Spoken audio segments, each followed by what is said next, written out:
AOD जो कि एक काफ़ी हाई वेटेज चैप्टर है, यहाँ से हर बार जेईई मेंस में हर शिफ्ट में क्वेश्चंस आते हैं। इसके क्वेश्चंस दिखने में थोड़े कॉम्प्लिकेटेड से लगते हैं, तो कैसे अपन ऐसे क्वेश्चंस को आसानी से अप्रोच करें, क्या अपना एक वे ऑफ थिंकिंग होना चाहिए, इस चीज़ को समझते हुए चलेंगे आज अपन जेईई मेंस 2026 के अप्रैल सेशन के पीवाईक्यूज की हेल्प से। जिसमें पहला क्वेश्चन अपने को देखो क्या दे रखा है कि हमसे कह रहा है कि अपने पास ये वाला एक एफ फंक्शन है जिसमें मॉड्यूलस फंक्शन का यूज हो रहा है, और फिर कह रहा है कि अपने को बताने हैं क्रिटिकल पॉइंट्स कितने होंगे जब x की वैल्यू -2π से +2π के बीच में। अब सबसे पहली चीज जो है वो ये है क्रिटिकल पॉइंट। अब क्रिटिकल पॉइंट क्या होता है, ये अपने को सीधा सीधा क्लिक हो जाना चाहिए कि क्रिटिकल पॉइंट वो पॉइंट है जहां पे f' की वैल्यू 0 हो जाए, पहली चीज। दूसरी चीज, जहां पे f' जो है वो नॉट डिफाइन रहे। अब f' नॉट डिफाइन रहने का मतलब क्या है कि अगर f' की वैल्यू डिनोमिनेटर न्यूमरेटर में दे रखी है तो डिनोमिनेटर 0 होना चाहिए, पहली चीज तो ये। दूसरी चीज इसके साथ साथ इसका मतलब ये भी होता है कि ये जो है f' या fx फंक्शन जो है वो कहाँ कहाँ पे नॉन डिफरेंशिएबल है, उन सारे पॉइंट पे f' वैल्यू जो है वो एग्जिस्ट नहीं करेगी। तो इस चीज को अपने को देखना है। बट उससे पहले हमने इस मॉड को थोड़ा सिंप्लीफाई कर लेते हैं कि अगर मान लो मैं मॉड को सिंप्लीफाई करूंगा तो जिसके लिए अपने को sin x का ग्राफ पता होना चाहिए। sin x का अगर मान लो रफली अपन ग्राफ बनाएंगे तो कुछ इस तरीके का इसका ग्राफ बनेगा, जिसमें ये -2π हो गया, ये -π हो गया, 0 हो गया, ये पाई हो जाएगा और ये वाली वैल्यू 2π हो जाएगी। अब हम इस fx फंक्शन को अगर लिखें तो अपन ऐसे बोल सकते हैं कि जब x की वैल्यू पाई से 2π के बीच में है ना, जब पाई से 2π के बीच में, तो अपने को पता है sin x का आउटपुट नेगेटिव होगा और x तो पॉजिटिव ही है, तो यानी कि sin x बाई x की वैल्यू नेगेटिव होगी तो ये वाला मॉड जो है माइनस साइन के साथ खुलेगा। और जब हम 0 से पाई के बीच में चल रहे होंगे, 0 से पाई में अगर चलोगे sin x भी पॉजिटिव, x भी पॉजिटिव, तो ये मॉड x जो है पॉजिटिव साइन के साथ खुलेगा। x इक्वल टू 0 की बात करोगे उस पर 1 है। -π से 0 पे आ जाओ, जब -π से 0 आओगे तो अपने को पता है sin x नेगेटिव होगा लेकिन x भी नेगेटिव है, तो दोनों का रेशियो पॉजिटिव हो जाएगा, तो ये पॉजिटिव साइन के साथ खुलेगा। ऐसे ही जब -2π से -π के बीच में, तो ये नेगेटिव साइन के साथ खुलेगा। तो बेसिकली जो fx फंक्शन हमारे पास में वो sin x बाई x ही है, कभी प्लस है कभी माइनस है, ठीक है। तो अब अपने को क्या करना है, अब अपने को हमको चाहिए f'। अगर f' निकालोगे तो अपन ना एक्चुअली में क्या करते हैं, इस वाले फंक्शन के रेस्पेक्ट में बात कर लेते हैं कि हमारे पास जो मेन फंक्शन है ये है, ठीक है, fx, और फिर आगे माइनस साइन प्लस साइन अपन ले लेंगे। तो अगर f' अपन करेंगे, सबसे पहले डिनोमिनेटर का स्क्वायर हो जाएगा। अब फिर क्या होता है, न्यूमरेटर का डिफरेंशिएशन जो कि cos x हो जाएगा, और डिनोमिनेटर इसके साथ मल्टीप्लाई में फिर माइनस साइन आता है। फिर अपन करते हैं डिनोमिनेटर का, यानी कि x का करोगे तो 1 आ जाएगा और यहाँ पे sin x आ जाएगा, ये है। अब इसमें दो केसेस अपने को देखने हैं। सबसे पहला केस कि जब f' इक्वल टू 0 है, जब f' इक्वल टू 0 है मतलब कि अपन बोल सकते हैं x cos x minus sine x equal to 0, यानी कि x cos x equals to sine x, यानी कि x इक्वल टू 10x। अब इसको कैसे जस्टिफाई करें, इसके लिए देखो ये जो सिनेरियो है ये अपने को सॉल्व करने का इसका आसान सा तरीका रहता है कि तुम यहाँ पे एक साइड ट्रिग्नोमेट्री एक साइड पॉलिनोमियल दे रखा है, दोनों के ग्राफ ड्रॉ कर लो और दोनों ग्राफ के पॉइंट ऑफ इंटरसेक्शन जितने होंगे उतने ही यहाँ पे पॉइंट्स होंगे जो इसको सेटिस्फाई कर रहे होंगे, या फिर जहाँ पे f' 0 होगा।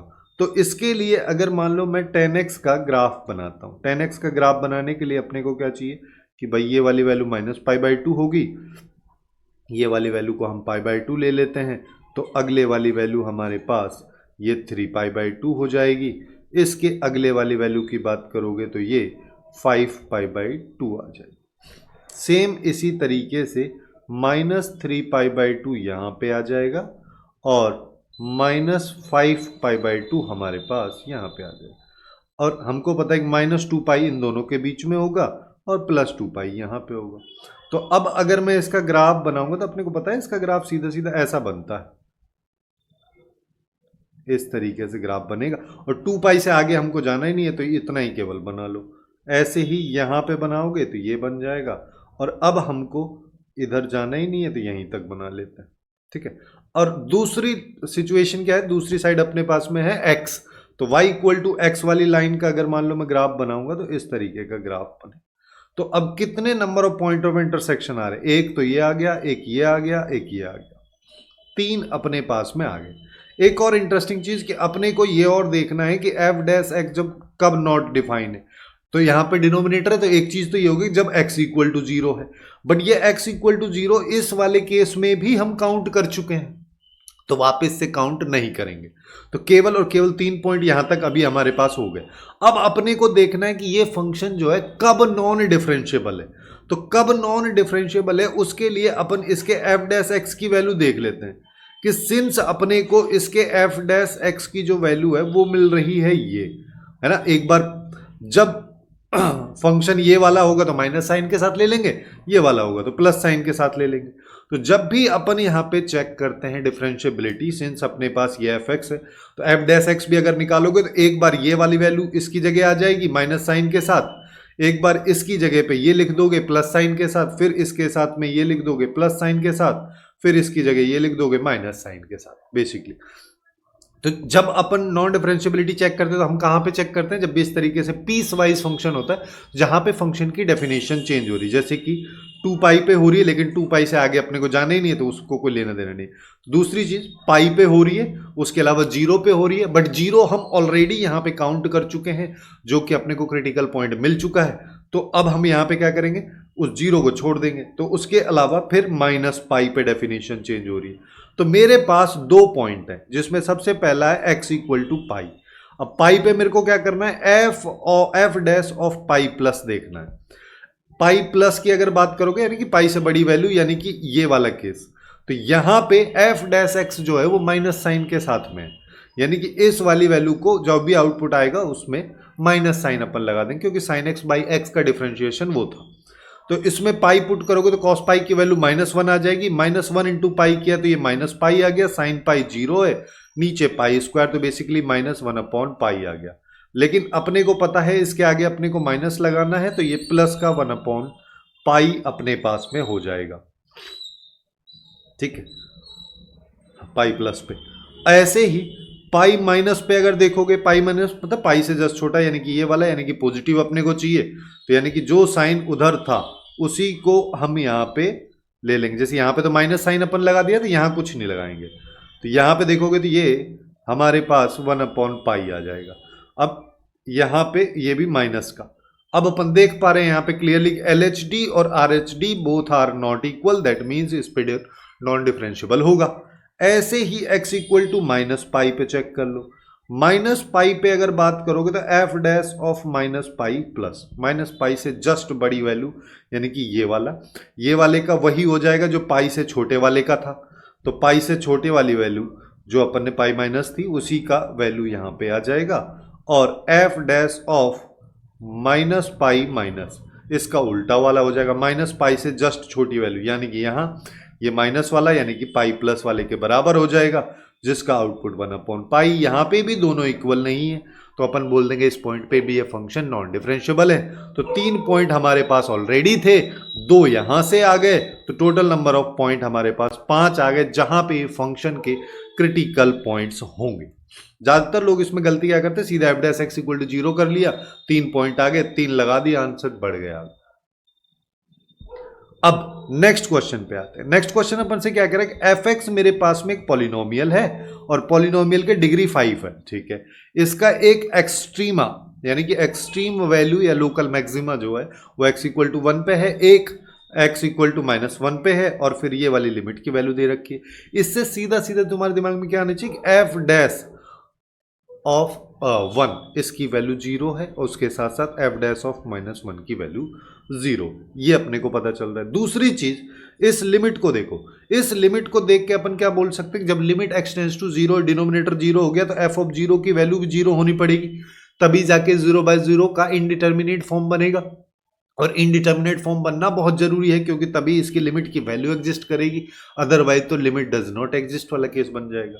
पहली चीज ये होगी। दूसरी चीज यहां से हम क्या बोल सकते हैं कि सिंस जैसे ये कह रहा है, क्या कह रहा है कि a x की पावर 5 b x की power 4 c x cube dx square plus e, ये वाला एफ एक्स होगा।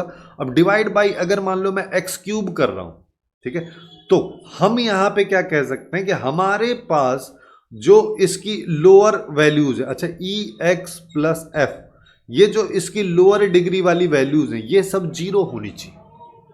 क्यों जीरो होनी चाहिए? क्योंकि अगर ये जीरो नहीं होंगी तो क्या होगा कि शुरू में तो तुमने एक्स क्यूब कॉमन ले लिया तो a x square plus b x plus c बन गया।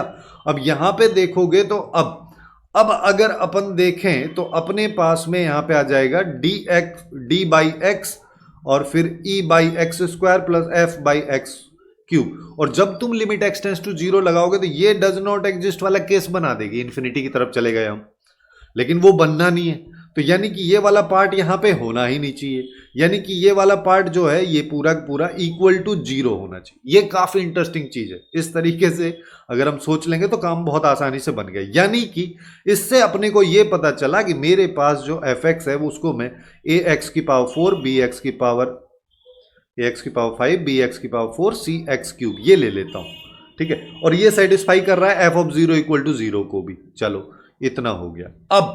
अब हम यहां पे क्या करें? अब सिंस अपन ने ये ले लिया तो अब हम यहां पे लिमिट लगा देते हैं कि ये बस 0/0 का फॉर्म था, इस लिमिट को ही मैं सॉल्व कर रहा हूं अभी, ठीक है। ये 0/0 का फॉर्म था तो यहां पे ये आ जाएगा 5 हमारे पास में, इसको ऐसे ले लो, चलो ए एक्स की पावर 4 बी एक्स ये हो गया c x cube divide by x cube. अब इस लिमिट की वैल्यू देखोगे तो एक्स क्यूब को हम एलिमिनेट कर देते हैं तो a x square plus b x plus c. अब इसकी बात करोगे तो यहां पे एक्चुअली में क्या आ गया कि तुम x equal to zero put कर दो तो ये बच गया c। इसकी क्वेश्चन के अकॉर्डिंग वैल्यू है -5 क्योंकि इसने खुद दे रखा है, तो c की वैल्यू आ चुकी है। और अपन क्या कर सकते हैं कि f'1 की वैल्यू जीरो, तो f' निकाल लो।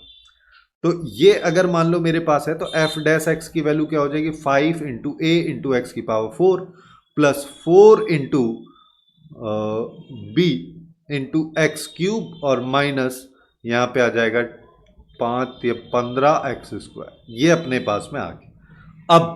अब हम यहाँ पे क्या करते हैं f'(1) निकालते हैं। 1 निकालेंगे तो x की जगह 1 रख दो तो ये हो गया 5a plus 4b minus 15 equal to 0। ऐसे ही f'(-1) निकाल लेते हैं तो ये आ जाएगा 5a minus 4b minus 15 equal to 0। मैं क्या करता हूं दोनों को ना ऐड ही कर दो, ऐड करोगे तो यहां पे इससे ये कैंसिल हो जाएगा तो ये आ गया 10a इक्वल्स -30 इक्वल टू 0। तो a की वैल्यू 3 आ गई, a भी आ गया c भी आ गया। अब बच रहा है b अगर अपने को निकालना तो इसी इक्वेशन में आ जाओ तो 5 into A plus 4b minus 15 equal to 0। इस 15 से ये 15 गया तो b की वैल्यू 0 आ गई। तो अब फाइनली हमारे पास fx फंक्शन आ चुका है, वो आ गया है a की वैल्यू क्या है 3, तो 3x की पावर 5 माइनस 5x क्यूब। अब क्या कह रहा है f(2) की वैल्यू ले लो, ये निकालना है ना, तो f(2) अगर निकालोगे तो ये आ जाएगा 3 इंटू 2 की पावर 5 माइनस 5 इंटू 2 की पावर 3। f(-2) की बात करोगे तो यहां पे आ जाएगा माइनस, ये माइनस साइन के साथ आ जाएगा और ये वाला प्लस साइन के साथ आ जाएगा। दोनों को सब्ट्रैक्ट करना है तो ये प्लस साइन ये माइनस साइन, ठीक है। तो यहां पे अपने पास में क्या हो गया, यहां पे देखोगे तो ये 2 टाइम्स हो गया, यानी कि 3 इंटू 2 की पावर 6 लिख सकता हूं मैं, या फिर ऐसे कर लो अभी के लिए ये हो गया माइनस यहाँ पे 5 इंटू 2 की पावर 3 इंटू 2, तो ये आ गया 3 इंटू 2 की पावर 6 माइनस 5 इंटू 2 की पावर 4। 2 की पावर 4 को मैं कॉमन ले लेता हूँ, 3 इंटू 2 तो आएगा नहीं 4 आ जाएगा, यहाँ पे 5 आ जाएगा, तो ये हो गया 16, ये हो गया 7। हाँ, तो ये अपने पास आ जाएगा 112 जो कि बी ऑप्शन में दे रखा था, ये इसका करेक्ट आंसर हो जाएगा। अब आते हैं नेक्स्ट क्वेश्चन पे। नेक्स्ट क्वेश्चन थोड़ा सा अलग है, इसमें इंटीग्रेशन टाइप का भी यूज दे रखा है, लेकिन ये बिना सिंपल से इंटीग्रेशन से ही हो जाएगा। आई थिंक हमारे पास में एक रियल पॉलिनोमियल है जिसकी डिग्री n है, अब डिग्री नहीं पता हमें, फिर ये वाली कंडीशन दी हुई है और फिर क्या कह रहा है सभी x की वैल्यूज के लिए तो f(0) अगर 0 है तो इसका आउटपुट बताना है। अब हमको डिग्री नहीं पता है तो हम डिग्री निकाल लेते हैं। मैं मान लेता हूं fx की डिग्री n है। अब f' की डिग्री n वाले पॉलिनोमियल से एक कम होगी, क्योंकि अपने को पता है ना x की पावर n अगर होता है इसका डिफरेंशिएशन एक बार करते हैं तो n इंटू एक्स की पावर n-1 होता है, यानी कि पहले वाले की ये हो जाएगी। दूसरी जो f'(x) है इसके साथ मल्टीप्लाई है, जिसका मतलब x की वैल्यूज मल्टीप्लाई होंगी यानी कि पावर ऐड होंगी। पावर ऐड अगर होंगी तो एफ डबल डैश में क्या हो जाएगा, एक बार और डिफरेंशिएट करो तो n into N minus one into X की पावर n माइनस टू, ये आएगी, यानी कि इसकी डिग्री ये होगी। बस अब तुमको इनको इक्वेट करके डिग्री निकाल लो। डिग्री निकाले तो ये आ गया 2n माइनस थ्री, तो ये n की वैल्यू 3, यानी कि क्यूबिक पॉलिनोमियल है fx। ठीक है, अगर मान लो fx अपने पास में कोई भी एक क्यूबिक पॉलिनोमियल है तो ax cube plus b x square plus c x plus d, ये है। और ये कह रहा है कि f ऑफ जीरो अगर जीरो है तो x की जगह जीरो रखोगे तो केवल d बचेगा, तो d की वैल्यू भी जीरो है, तो बेसिकली इसको हटा देता हूं, तो ये मेरे पास में fx आ चुका है। अब fx अगर अपने पास ये है तो ऐसे करो, इसी इक्वेशन का यूज हमको अभी करना है, तो मैं एफ डैश एक्स भी निकाल लेता हूं, ये हो गया 3ax square plus 2bx plus सी। एक बार और डिफरेंशिएशन कर दो तो 6ax प्लस 2b। अब दोनों को कंपेयर कर देते हैं, यानी कि ax cube plus bx square plus cx actually में इक्वल है 3ax square plus 2bx plus c into 6ax plus 2b के। अब अगर ये दोनों इक्वल है तो एक्स क्यूब के कोफिशिएंट बराबर होंगे, एक्स स्क्वायर के कोफिशिएंट बराबर होंगे, एक्स के कोफिशिएंट बराबर होंगे। तो सबसे पहले एक्स क्यूब का कोफिशिएंट अगर देखोगे तो यहां पे ए है, इधर साइड में जब ये इससे मल्टीप्लाई होगा तो ये आ जाएगा 18a स्क्वायर, ये आ गया। a जो है वो cannot be equal to zero, क्योंकि अगर a जीरो हो गया तो फिर ये क्यूबिक पॉलिनोमियल बचेगा ही नहीं।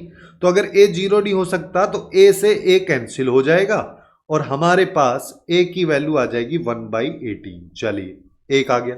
दूसरे केस पे अब कोफिशिएंट देखते हैं एक्स स्क्वायर का, लेफ्ट में तो b है, यहां पे देखो क्या है, जब ये वाली वैल्यू, ये दोनों वैल्यूज जब आपस में मल्टीप्लाई होंगी तो ये आ जाएगा 612ab। और कब आएगा, और आएगा जब ये वाली वैल्यू इस कांस्टेंट वाली वैल्यू से मल्टीप्लाई होगी, तो प्लस 6ab ये अपने पास में आ रहा है। ठीक है, तो हम यहां पे बोल सकते हैं 18ab के बराबर हो गया ये वाली वैल्यू, एक सेकेंड, ये वैल्यू 18ab के बराबर हो गया। तो अपन यहां पे क्या बोल सकते हैं, ये 18a जो है इसकी तो वैल्यू 1 है, तो ये b के बराबर, यानी कि b तो b के बराबर आ रहा है, तो यहां से तो अपने को कुछ नहीं मिला। ठीक है, तो अब फिर क्या बच गया, अब हमारे पास में बच गया ये x वाली टर्म, तो लेफ्ट में तो c है, राइट साइड में कब बनेगा x, राइट साइड में x बनेगा जब ये वाली टर्म कांस्टेंट वाली टर्म से मल्टीप्लाई होगी। तो बेसिकली हमारे पास में यहां पे आ जाएगा 4b स्क्वायर, तो ये वाली वैल्यू 4b स्क्वायर आ गया। और x वाली टर्म कब बनेगी, और तब बनेगी जब ये वैल्यू इसके साथ मल्टीप्लाई हो जाएगी, यानी कि 6ac प्लस 6ac। अब 6a देखो 18a अगर 1 है तो 6a एक्चुअली में 1/3 है, तो इसको रिप्लेस करके मैं 1/3 कर, तो c माइनस इसको c/3 लिख देता हूं, ये 4b स्क्वायर के बराबर है, यानी कि 2c/3 4b स्क्वायर के बराबर। इससे ये गया तो हमारे पास में यहां पे आ जाएगा c/6, या फिर ऐसे कर लो c equals to 6b square, ये है रिलेशन। अब इस रिलेशन से तो अभी कुछ नहीं निकल रहा, तो एक और चीज अपन देख सकते हैं, कांस्टेंट वाली टर्म लेफ्ट में अगर देखोगे तो लेफ्ट में तो जीरो है, राइट साइड में कांस्टेंट वाली टर्म देखोगे जब आएगी जब हमारे पास में ये 2b वाली जो वैल्यू है ये c से मल्टीप्लाई होगी। तो यहां से अपन क्या बोल सकते हैं, इक्वल्स टू हमारे पास 2bc, ये आ जाएगा 2bc, यानी कि b into C equal to 0। जिस केस में बोल सकते हो या तो b 0 या फिर c 0। अब इस वाली इक्वेशन से आ जाओ कि अगर b 0 है तो c 0 होगा, और c 0 है तो b 0 होगा, जिसका सिंपल सा मीनिंग क्या होगा कि दोनों वैल्यू 0 है। तो अगर दोनों वैल्यू 0 है तो fx अपने पास क्या आ गया, b और c को हटा दो, a की वैल्यू 1/18 रख दो और x क्यूब, ये है हमारे पास fx फंक्शन। अब आते हैं आउटपुट पे, तो f'2, तो f'2 की बात करोगे जैसे 36, और हम यहां पे देखो f ये अगर है तो f'(x) क्या हो जाएगा, ये हो जाएगा 3x² 18, और f'(x) क्या हो जाएगा 6x/18। और fx का इंटीग्रेशन भी कर लो तो ये हो जाएगा 1/18 इंटू एक्स की पावर 4/4, जिसपे 0 से 2 लिमिट यानी कि 2 की पावर 4/4 इंटू 18, ये अपने पास में आ जाएगा। जिसको तुम चाहो तो ऐसे भी कर सकते हो कि ये हमारे पास 16 तो 4 बच जाएगा, तो 4/18 आ जाएगा।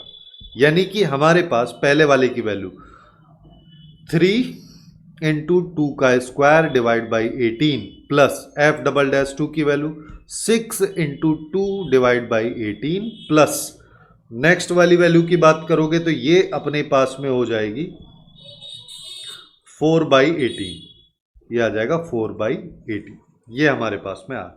अब देखो, अब 18 को ना मैं कॉमन ले लेता हूं, तो 1/18 को कॉमन लिया तो ये आ गया, तो यहां पे आ गया 4 12, ये भी 12 और ये, तो ये तो 2 हो गया, और यहां पे 24, ये हो गया 28 इंटू 2, तो यानी कि ये आ गया 56। ए ऑप्शन जो है वो अपना यहां पे करेक्ट हो जाएगा।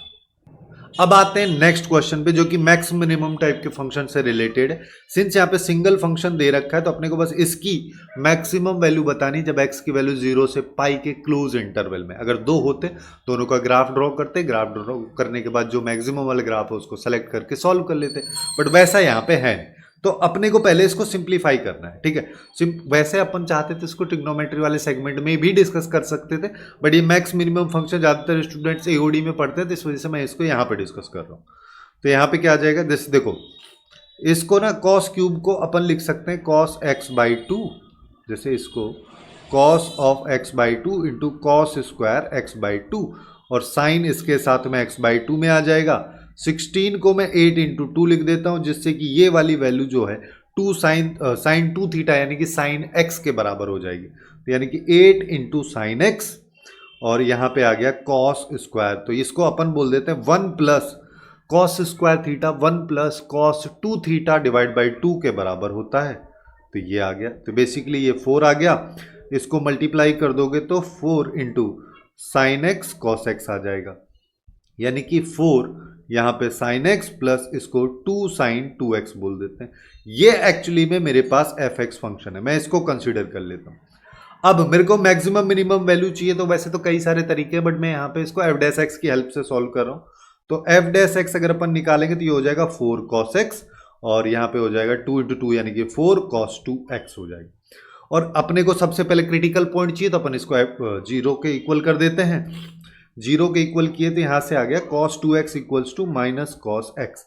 अब अपने को पता है कि x जो है 0 से पाई के बीच में लाई करता है, तो अपन यहाँ पे क्या कर सकते हैं, माइनस cos x को cos पाई माइनस x भी लिख सकते हैं। जैसे ही मैंने ये किया तो अब अपन सीधा सीधा कंपेयर कर देंगे इन दोनों वैल्यूज को। जब हम इन दोनों वैल्यूज को कंपेयर करेंगे तो 3x इक्वल टू पाई यानी कि x इक्वल टू पाई/3 आ गया। ये हमारे पास में क्रिटिकल पॉइंट आ चुका है। जब क्रिटिकल पॉइंट जब क्रिटिकल पॉइंट हमारे पास आ जाता है तो उसके बाद देखो हम यहाँ पे क्या करते हैं कि हम यहाँ पे सबसे पहले नंबर लाइन पे उस क्रिटिकल पॉइंट को ले आते हैं, जो कि पाई/3 है। यहाँ पे 0 ले लो, यहाँ पे पाई ले लो, क्योंकि 0 से पाई के इंटरवल में ही बात करते हैं। अब अपने को f' की वैल्यू पॉजिटिव नेगेटिव देखनी है, तो सीधा सीधा f' अगर मान लो मेरे पास ये वाली वैल्यू है, तो ना मैं x की जगह पाई/2 ले लेता हूँ। पाई/2 तो cos पाई/2 की वैल्यू 0 हो जाएगी, यानी कि पहला वाला पोर्शन जो है ये अपना 0 हो जाना है, और यहाँ पे आ जाएगा 4 इंटू कॉस, ये पाई हो जाएगा यानी कि -4 आ जाएगा। बेसिकली नेगेटिव आ रहा है f' इस केस में। और इधर की अगर बात करनी है तो यहाँ पे तुम 45 ले लो। 45 भी अगर लोगे तो यहाँ पे हो जाएगा 4 cos 45। cos 45 की वैल्यू की अगर अपन बात करेंगे तो ये अपने पास में 1/√2 हो जाएगी, और प्लस ये वाला वैल्यू 0 हो जाएगा, क्योंकि 2x जो है वो पाई/2 बन जाएगा। तो बेसिकली ये वाली वैल्यू पॉजिटिव आ रही है। पॉजिटिव आ रही है तो अपन यहाँ पे बोल देंगे कि f' यहाँ पे पॉजिटिव है। अगर यहाँ पे पॉजिटिव यहाँ पे नेगेटिव है तो इसका रफली ग्राफ कुछ इस तरीके का बनेगा, यानी कि इस वाले पॉइंट पे लोकल मैक्सिमा हमारे पास में आएगा पाई/3 पे। अब पाई/3 पे अगर लोकल मैक्सिमा आ रहा है, fx फंक्शन अपने पास में ये वाला था, तो इसमें सीधा सीधा पुट कर देते हैं।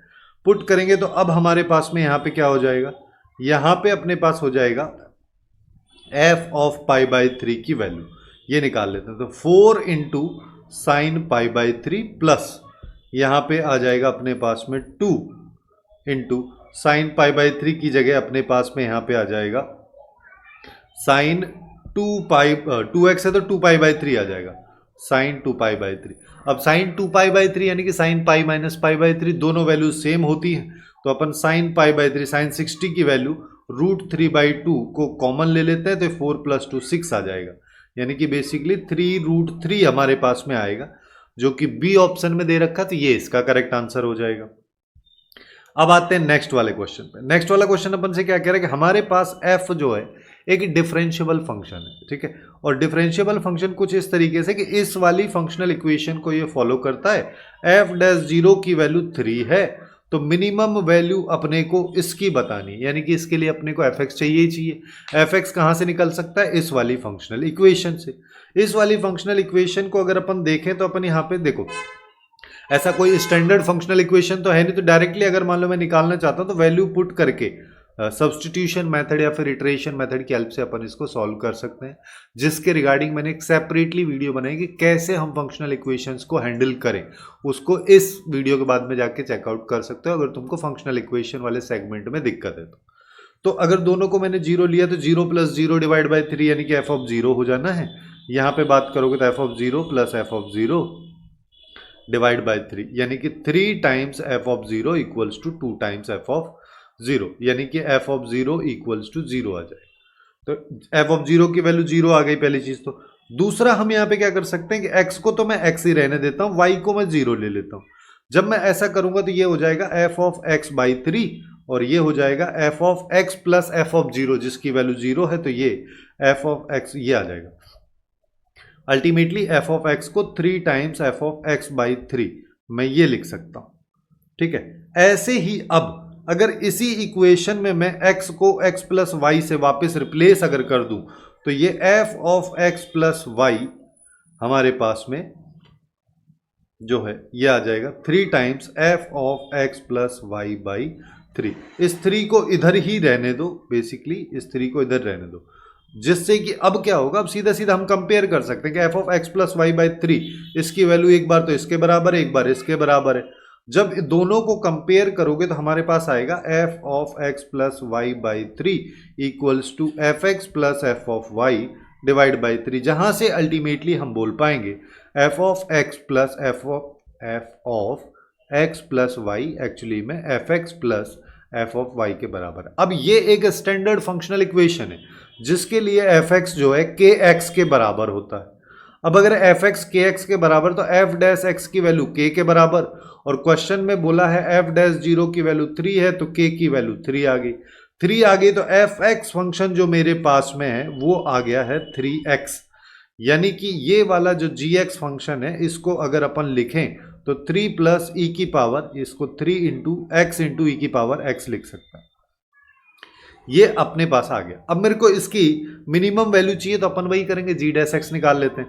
तो g' अगर मान लो मैं निकालूंगा तो 3 तो गया, तो ये 3 और x का किया तो 1 आया, 1 × e की पावर x तो ये आ गया, और e की पावर x का e की पावर x आ गया।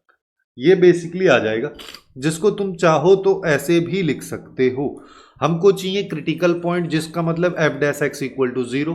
ये 0 कब होगा? e की पावर x तो कभी 0 होता ही नहीं है, तो ये 0 होगा जब 1 + x की वैल्यू 0 हो जाए। वो कब 0 होगी? x = -1 पे। अब तो क्या करेंगे, नंबर लाइन पे बीच में -1, -1 से बड़ी वैल्यू यानी कि 0 अगर मान लो मैं ले लेता हूं और इस fx में पुट करता हूं तो अपने को पता है f' पॉजिटिव आ जाएगा।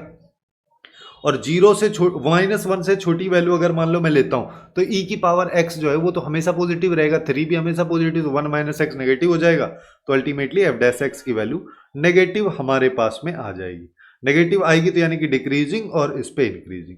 तो ये वाला जो पॉइंट है ये बन गया अब लोकल मिनिमा का पॉइंट, और इस पे मिनिमम वैल्यू आएगी। कब आएगी? जब x = -1 होगा। तो यही पुट कर देते हैं gx में, तो g of -1 की वैल्यू निकाल लो, वो इसकी मिनिमम वैल्यू है।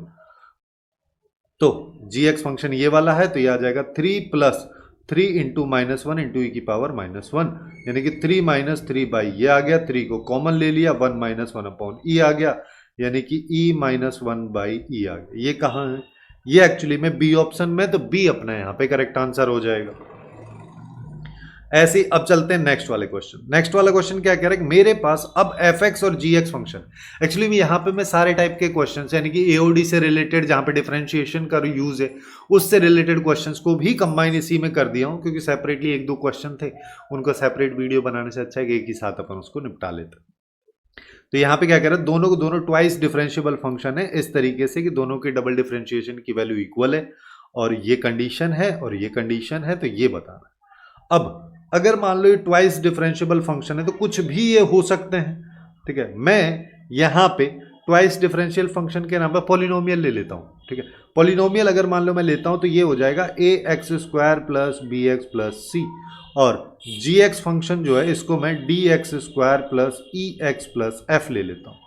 अब इसका डबल एक बार डिफरेंशिएशन किया तो 2ax प्लस बी आएगा, और एक बार और किया तो ये 2a आ जाएगा। इसका ऐसे ही एक बार किया तो ये 2dx प्लस ई आ जाएगा, एक बार फिर से इसका डिफरेंशिएशन करोगे तो 2d आ जाएगा। क्वेश्चन में क्या कह रहा है, f डबल डैश एक्स और g डबल डैश एक्स यानी कि ये दोनों वैल्यूज बराबर हैं, इसका मतलब a और d बराबर हैं, जिसका मतलब एफ एक्स जो फंक्शन है वो a x square plus b x, यहाँ पर ऐसा कर देता हूँ सीधा सीधा, इसको रिप्लेस कर देता हूँ a से, इसको भी रिप्लेस कर देता हूँ 2ax इससे। अब अपन से क्या कह रहा है, अब ये हमसे कह रहा है कि एफ डैश वन की value 2 into g dash one के बराबर है और दोनों वैल्यूज 4 के बराबर है। तो एक एक कंडीशन पे आते हैं कि F dash one equal to 4, यानी कि यह आ जाएगा 2a प्लस बी की वैल्यू 4। ऐसे ही f g dash one 2 into g dash one की वैल्यू अगर अपने पास में 4 है, ठीक है, तो जी डैश वन की वैल्यू 2 के बराबर है, यानी कि यहां पे हमारे पास आ जाएगा 2a प्लस ई 2 के बराबर। तो हम यहां पे क्या बोल सकते हैं, हम यहां पे इन दोनों को अगर मैं माइनस करूं तो b माइनस ई की वैल्यू 2 हो जाएगी। अब ये मैंने क्यों निकाला, इस पे आ जाओ। ये जो आउटपुट पूछ रहा है ना, इसको एक बार देखते हैं। एफ एक्स माइनस जी एक्स पूछ रहा है, एफ एक्स माइनस जी एक्स का एक्स स्क्वायर वाली टर्म तो खत्म होगी क्योंकि दोनों का कोफिशिएंट सेम है, तो ये आ जाएगा एक्स वाली टर्म है ना कि 25, बेसिकली आ जाएगा b minus e into x plus c minus f, और x की जगह 25 है, ये है। तो अल्टीमेटली अगर मान लो मेरे को b माइनस ई भी मिल जाएगा तो सारी वैल्यू निकालने की जरूरत ही क्या है, ये हो गया। ऐसे ही मेरे को अब c माइनस एफ निकालने पे ध्यान देना है। c माइनस एफ अगर मान लो मेरे को निकालना है तो मैं यहाँ पे इस वाली सिचुएशन का यूज कर लेता हूँ, यानी कि यहां से अपने को पता चल रहा है एफ ऑफ 2 की वैल्यू 3 है। एफ ऑफ 2 क्या है, अच्छा इसको नहीं यहीं सॉल्व कर लेते हैं कि एफ ऑफ 2 की वैल्यू 3 है। एफ ऑफ 2 क्या है, एफ ऑफ 2 की अगर बात करोगे तो अपने पास ये आ जाएगा, यानी कि 4a प्लस 2b प्लस सी। ऐसे ही अगर मान लो मैं यहाँ पे g ऑफ 2 की वैल्यू निकाल लेता हूँ, ये 9 के बराबर है, अच्छा ये वैल्यू 3 के बराबर है, ठीक है। तो अब यहाँ पे g ऑफ 2 की बात करोगे तो ये तो 4a हो गया, और ये हो जाएगा 2e हो जाएगा और प्लस f, और ये वाली वैल्यू 9 के बराबर है। हम ना इनको माइनस कर देते हैं, जैसे ही मैं इनको माइनस किया इससे तो ये खत्म, 2 टाइम्स b माइनस ई आ गया प्लस c माइनस एफ आ गया, ये -6 के बराबर, ठीक है। c माइनस एफ की वैल्यू अब अपन यहां से निकाल सकते हैं कैसे कि 2b माइनस ये 4 हो गया plus c minus F equal to -6। तो c माइनस एफ को अगर मान लो मैं इधर ही रखता हूं तो -6 -4 यानी कि c माइनस एफ की वैल्यू -10 मेरे पास में आ चुकी। अब इसको सॉल्व करना है तो b माइनस ई की वैल्यू तो 2 है, इसकी वैल्यू अपने पास 25 थी, c माइनस एफ की वैल्यू -10 है, तो ये अपने पास में आ गया 40, यानी कि सी ऑप्शन जो दे रखा वो फाइनली इसका करेक्ट आंसर हो गया। काफी अच्छा सा क्वेश्चन है, इतनी कोई खास कॉम्प्लिकेशन यहाँ पे थी भी नहीं। अब आते हैं नेक्स्ट क्वेश्चन जिसमें मैट्रिक्स आ गया है। ये क्या कह रहा है, हमारे पास एक मैट्रिक्स है विच इज सिंगुलर मैट्रिक्स, ठीक है, सिंगुलर मैट्रिक्स है जिसका मतलब सीधा पता चलना चाहिए determinant of A equal to 0। फिर क्या कह रहा है, एफ एक्स जो है वो ये वाला फंक्शन है जिसके लिए एक्स की वैल्यू ये अल्फा, अल्फा कहाँ है यहाँ, यानी कि ये अल्फा मेरे को निकालना है। फिर कह रहा है कि एम और एम, कैपिटल एम और स्मॉल एम एक्चुअली में इस एफ एक्स फंक्शन की, इस वाले की मैक्सिमम मिनिमम वैल्यू है जब इंटरवल ये है, तो ये बताना है। यानी कि पहले अल्फा चाहिए, अल्फा के बाद maximum minimum F x function की वैल्यूज निकालनी है और फिर उनका ये आउटपुट निकालना है। तो अल्फा के लिए सबसे पहले डिटर्मिनेंट पे आ जाते हैं। डिटर्मिनेंट पे आओगे तो डिटर्मिनेंट ऑफ ए को इक्वल टू 0 कर दो। फर्स्ट के साथ खोलोगे तो minus alpha into -1 into minus alpha आ जाएगा, ठीक है। फिर 3 के साथ देखोगे तो ये -2 हो जाएगा, ये 0 हो जाएगा। 3 इंटू -2 यानी -6, लेकिन यहाँ पे भी माइनस होता है तो ये +6 हो जाएगा। -1 के साथ देखोगे तो ये 2 आएगा, 2 इंटू -1 तो ये -2 इक्वल टू 0। तो बेसिकली अल्फा +1 को अगर उधर ले जाऊं तो ये 4 के बराबर, यानी कि अल्फा की वैल्यू 3 आ गया। तो ये जो इंटरवल है ये 1 से 3 मेरे पास में आ चुका है। अब एफ एक्स फंक्शन अगर मान लो मैं निकालू तो इसका सीधा सीधा इंटीग्रेशन ही कर दो कि भाई ये t³/3 हो गया, ये 2t²/2 यानी कि t² और ये 3t, और यहां पे 0 से x है यानी कि बेसिकली x³/3 + x² + 3x मेरे पास एफ एक्स फंक्शन आ गया। इसकी मैक्सिमम मिनिमम वैल्यूज अगर मान लो मेरे को चाहिए तो मैं f' निकाल लेता हूं, जो कि आ जाएगा x² + 2x + 3, यानी कि इसके अंदर वाला इसका डिफरेंशिएशन ही तो होता है, ये सीधा सीधा ही आ जाएगा। अब अगर ये अपने पास में आ रहा है, इसका मतलब क्या हो गया, यहां पे देखोगे तो ये देख क्वाड्रेटिक इक्वेशन है जिसका d < 0 है। अगर क्वाड्रेटिक इक्वेशन का d < 0 है, दैट मीन्स इसका आउटपुट हमेशा पॉजिटिव आएगा। दैट मीन्स f' जो है इज ऑलवेज पॉजिटिव। अगर f' ऑलवेज पॉजिटिव है, जिसका मतलब f(x) फंक्शन जो है वो एक स्ट्रिक्टली इंक्रीजिंग फंक्शन होगा। स्ट्रिक्टली इंक्रीजिंग अगर फंक्शन है तो उसकी मिनिमम वैल्यू वो जो है वो x = 1 पे आएगी, और उसकी मैक्सिमम वैल्यू x = 3 पे आएगी। बस ये दोनों वैल्यूज अपने को निकालनी। अब दोनों वैल्यूज अगर मान लो मेरे को निकालनी है तो मैं f(1) पे वैल्यू निकाल लेता हूं सबसे पहले। इसी में आ जाओ, चलो f(1) पे अगर वैल्यू की बात करोगे तो यहां पे इस वाले में पुट करना है, तो ये आ जाएगा 1/3 + 1 + 3, 1/3 + 1 + 3, ये हो गया 12, 13/3 हो गया। यहां पे आ जाओ f(3) पे, तो 3 का क्यूब डिवाइड बाई 3 यानी कि 3 का स्क्वायर बच गया। यहां पे 3 इंटू 3 का स्क्वायर आ जाएगा अगला, और 3 इंटू 3 यानी कि 3 का स्क्वायर, तो बेसिकली ये आ जाएगा 27। ये अपने पास में आ गया है। अब पूछा है जो उस पर बात कर लेते हैं कि 3 × 27 - 13/3, ये हो गया 81 - 13। 81 में से 13 गया तो यहाँ पे 8 बच गया, 68 आ जाएगा। जो सी ऑप्शन है ये इसका करेक्ट आंसर हो जाएगा। अब आते हैं नेक्स्ट क्वेश्चन पे। नेक्स्ट वाला क्वेश्चन क्या कह रहा है, स्टेटमेंट टाइप का है। हमारे पास f(x) ये वाला एक फंक्शन है, इसके बारे में 2 स्टेटमेंट दिए हैं। डिफरेंशियबिलिटी की बात कर रहा है और -π से -π/2 के बीच में कह रहा है कि ये इंक्रीजिंग है। तो पहले मैं इस फंक्शन को ही डिफाइन कर देता हूं। इस फंक्शन को अगर मान लो अपन डिफाइन करना चाहते हैं तो मॉड लगा है x पे, तो > 0 < 0 पे डिफाइन हो जाएगा। यानी कि बेसिकली मैं बोल सकता हूं f(x) function e⁻sin x - x when x is > = 0 और e⁻sin x + x when x is < 0। Differentiability अगर मान लो चेक करनी तो f' अपन यहाँ पे दोनों में निकाल लेते हैं, तो इसका हो जाएगा e⁻sin x × cos x - 1 x > 0 पे, और यहाँ पे आ जाएगा -e⁻sin x × cos x + 1 x < 0 पे। अब 0 पे चेक कर लो तो f'(0+0+) की बात 0 से बड़ी वैल्यू, तो इस वाले में पुट करेंगे। इस वाले में 0 पुट किया तो cos 0 की वैल्यू 1 होती है, तो e की sin 0 की वैल्यू 0, तो 0 × 1 माइनस ये, तो ये बेसिकली 1 - 1 यानी कि 0 हो गया। f'(0 - की बात करोगे तो इसके लिए अपन इस वाले में चेक करेंगे, तो -e⁻0 × 1 - 1, तो ये +1 हो जाएगा। तो बेसिकली -1 + 1 यानी कि ये 0 हो गया। केवल एक ही अपने पास में पॉइंट है जहां पे फंक्शन की डेफिनेशन चेंज हो रही है। वैसे अगर देखा जाए तो एक्सपोनेंशियल फंक्शन और ट्रिग्नोमेट्रिक फंक्शन का मल्टीप्लिकेशन है, ये हमेशा कंटिन्यूअस डिफरेंशिएबल होते ही होते हैं, इन सब में कोई दिक्कत ही नहीं रहती है। तो अपने पास 0 पे भी ये फंक्शन डिफरेंशिएबल होगा, तो इसके अलावा हर जगह पे होगा, तो अपन बोल सकते हैं पहला स्टेटमेंट हमारा सही है। दूसरे पे आ जाते हैं। दूसरे पे आने के लिए अपने को f' की वैल्यू के बारे में बात करना है।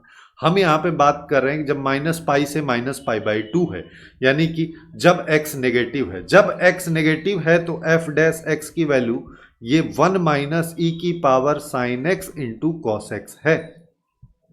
अब इसको देख लो, इस वैल्यू की अगर अपन बात करेंगे तो अपने को पता है कि जब x माइनस पाई से माइनस पाई बाई 2 है, उस सिचुएशन में साइन एक्स की कुछ भी वैल्यू रहे, ये तो हमेशा ही पॉजिटिव होगा, क्योंकि ये तो एक्सपोनेंशियल फंक्शन है जिसका आउटपुट हमेशा पॉजिटिव होता है। कॉस एक्स की बात कर लेते हैं। कॉस एक्स का अगर तुम ग्राफ देखोगे तो ऐसा कुछ बनता है ना, जिसमें ये वाली वैल्यू जो है माइनस पाई बाई 2 और ये वाली वैल्यू माइनस पाई, तो माइनस पाई से माइनस पाई बाई 2 के बीच में कॉस एक्स जो है वो नेगेटिव आउटपुट देगा। अब एफ डैश एक्स को अगर तुम देख रहे हो तो यहां पे 1 है, यहां पे एक नेगेटिव आउटपुट आ रहा है, अल्टीमेटली ये पॉजिटिव आएगा।